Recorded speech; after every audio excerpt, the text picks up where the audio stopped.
Hello, আসসালামু আলাইকুম everyone. AP midnight চ্যানেলের পক্ষ থেকে সবাইকে স্বাগতম। যারা যারা ভয়ঙ্কর ঘটনা শুনতে পছন্দ করো, ভয়ঙ্কর সব ভূতের গল্প শুনতে, আমাদের চ্যানেলটি এক্ষুনি সাবস্ক্রাইব করে আসো, লাইক কমেন্ট শেয়ার দিয়ে আসো। ঘটনাটি আজকে একটা ভয়ঙ্কর ঘটনা তোমাদের সাথে শেয়ার করব। বাংলাদেশের এক প্রান্তে, নাম তার ধলেশ্বরী গ্রাম। চারিদিকে নদী, কাদামাটি, রাস্তার ঘন বাঁশঝাড়ে ঘেরা। গ্রামের এক প্রান্তে একটা পুরনো ভাঙা বাড়ি ছিল, যেটাকে সবাই শ্মশান বাড়ি বলে ডাকতো।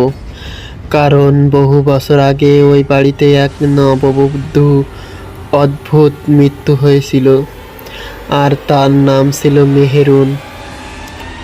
বিয়ের পর মাত্র 3 দিন ওই বাড়িতে ছিল সে। লাল শাড়ি, হাতে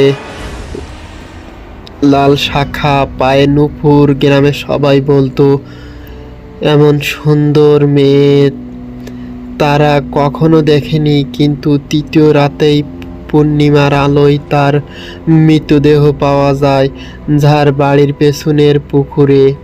কেউ বলছিল সে আত্মহত্যা করেছে, কেউ বলছিল তাকে খুন করা হয়েছে, কিন্তু আসল সত্যটা কেউ জানতো না। তারপর থেকেই শুরু হয় অদ্ভুত সব ঘটনা।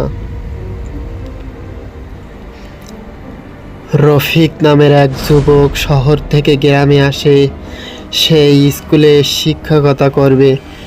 গ্রামের মানুষটাকে ওই পুরনো বাড়ির পাশে একটা ঘরে থাকতে দেয়, কারণ আর কোনো জায়গা খালি ছিল না। প্রথম দিনেই গ্রামের বৃদ্ধ এক লোক তাকে সাবধান করে বলেছিল, বাবা, রাতের বেলা বাইরে যাস না, আর যদি কারো পায়ের নুপুরের শব্দ শুনিস, পিছনে তাকাবি না। রফিক ছিল শিক্ষিত ছেলে, এসব কথাই বিশ্বাস করেনি। সে চাচার কথা শুনে হাসছিল। সে আধুনিক ছেলে, ভূত প্রেত বিশ্বাস করে না।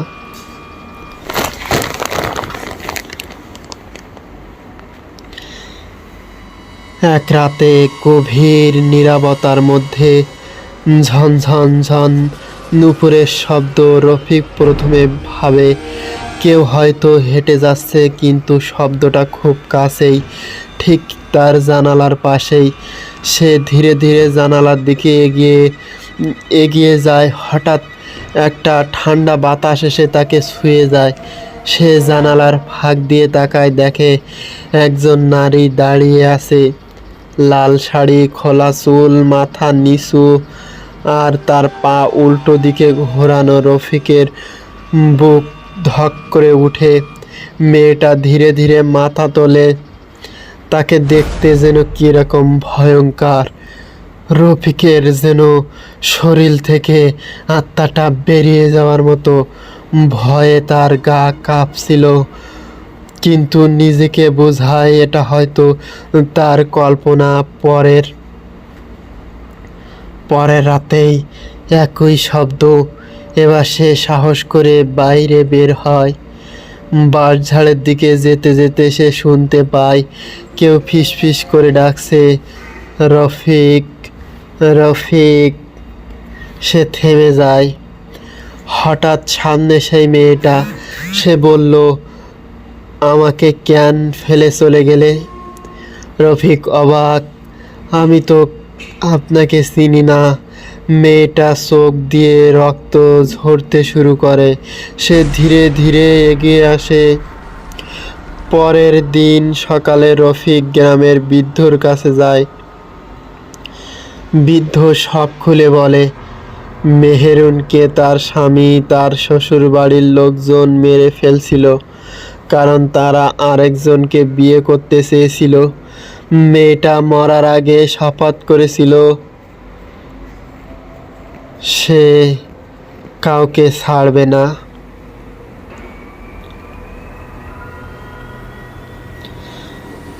রফিক বুঝতে পারে সে এখন বিপদে।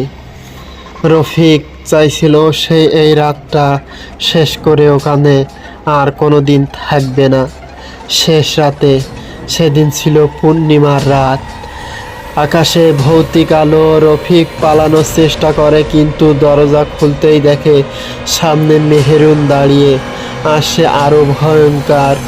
তার শাখা ভাঙা, শরীরে কাদায় ভেজা, চোখে আগুন। সে বলে, আজ তুমি আমার সাথে যাবে। রফিক দৌড়াতে শুরু করে, কিন্তু তার পা যেন জমে যায়। মেহেরুন তার সামনে এসে দাঁড়ায়। সে ধীরে ধীরে তার হাত ধরে, হাতটা বরফের মতো ঠান্ডা।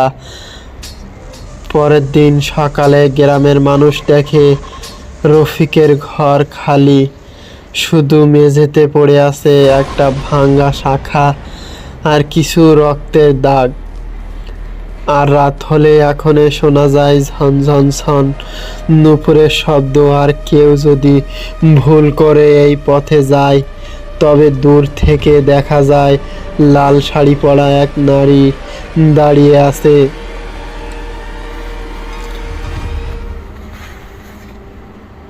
সেখান থেকে আর কখনো কোনো দিন ওর আশেপাশে কোনো লোক থাকেনি। রফিকের মৃতদেহটা 2 দিন পরে নদীর পাশে পাওয়া গেছিল, কিন্তু দেহতে ক্ষতবিক্ষত। সেখান থেকে কখনো আর ওই বাড়ির পাশে রাত হলে কেউ যেত না ভয়ে। গল্পটি কেমন লাগলো তোমাদের? এটা ছিল একটা বাস্তব ঘটনা। যদি গল্পটি ভালো লাগে তাহলে একটি লাইক